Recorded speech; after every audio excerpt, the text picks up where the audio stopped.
Hi everyone, just following up on the last video about a teacher repeating themselves, and I touched very briefly on the art and skill of communication and the art and skill of giving instructions. And so I talked about some points, some practical things that are going to help a teacher give very clear and concise instructions. I'll go over those very quickly again.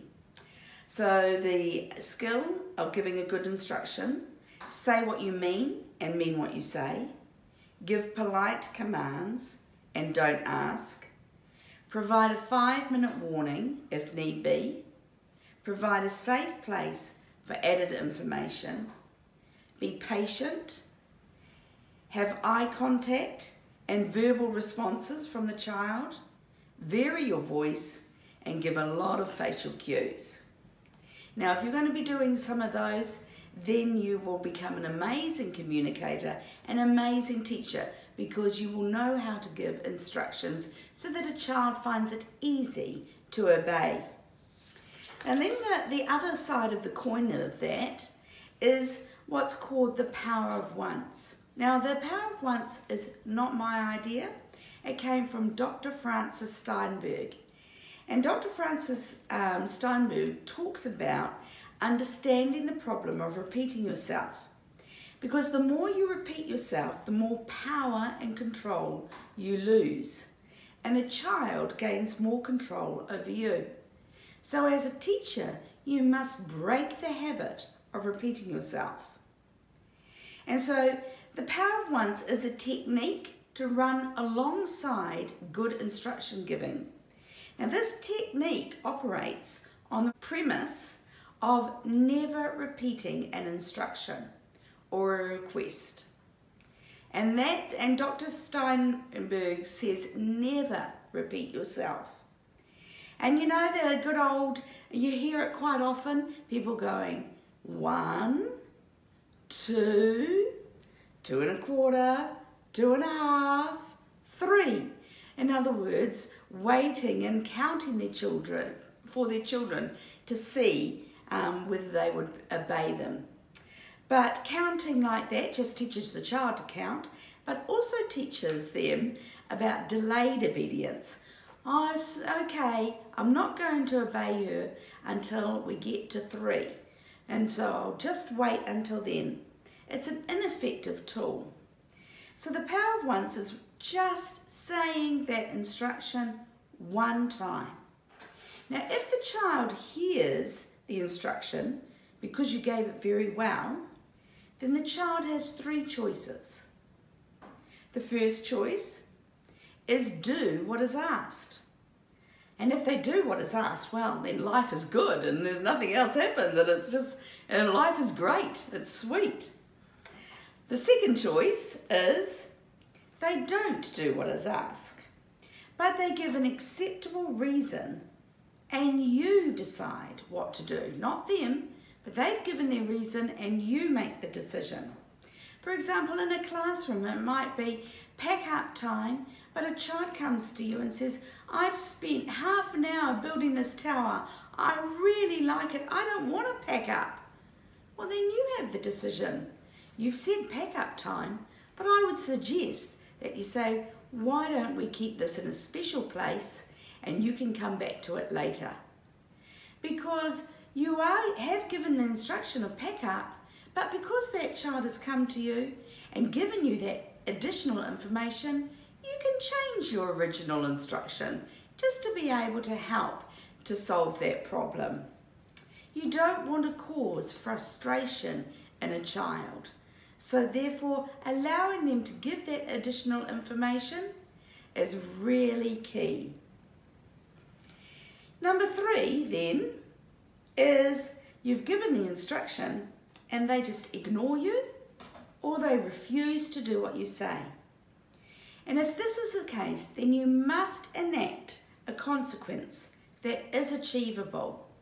That consequence must be achievable because if they've said no to you now with that instruction and then you tell them to do something else as a consequence, they're probably going to say no to that as well.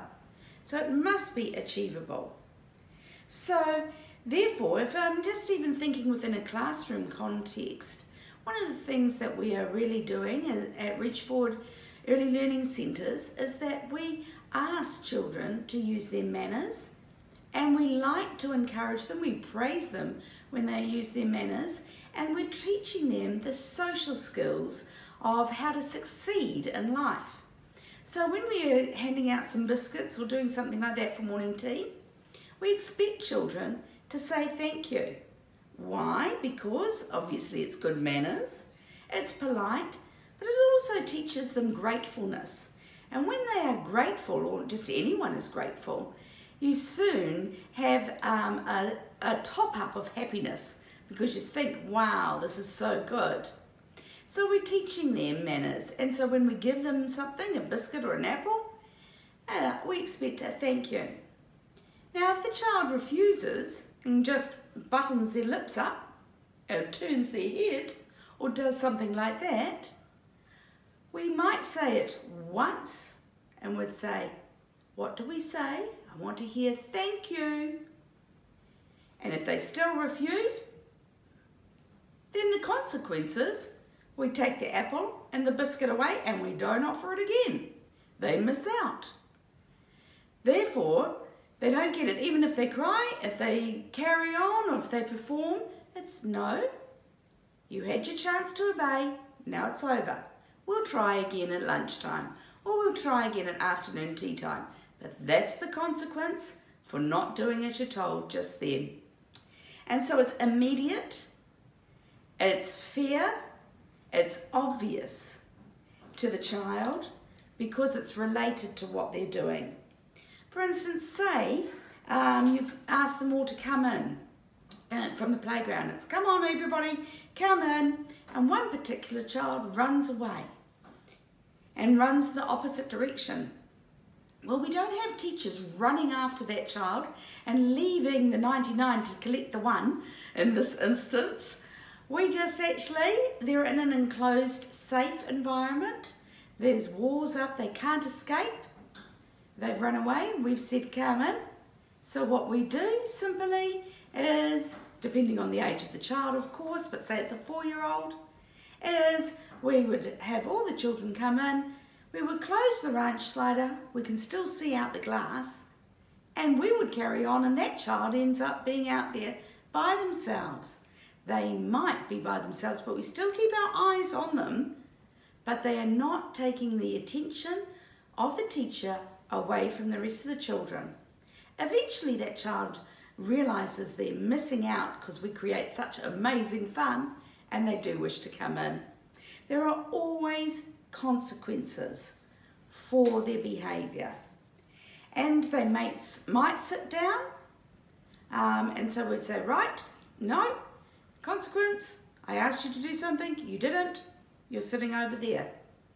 There's all sorts of consequences that may happen, but the thing is there's 3 choices, and it's always the child's choice. If the child has decided that they will ignore you or refuse you, you must enact a consequence that is achievable, and you must do it straight away. But you also must ensure as a teacher that you never ever get emotional in regards to their disobedience. Because as soon as you start getting emotional, either your voice raises a little bit or your demeanor changes so that it shows that you're angry, then you are beginning to lose control. That is not to happen. So you don't get emotional, you just quickly enact the consequence, you quietly do it, you do it with very little talking, and then the child follows through. Later is a time for training. Never train in the midst of conflict. Always train before, always train after. But when you're in the midst of the problem, just deal with it carefully and quickly. So with knowing the power of once and practicing that so the children know that you are consistent and fair, knowing the power of once, knowing the principles of instruction, never repeating yourself, you should have a calm and wonderful classroom.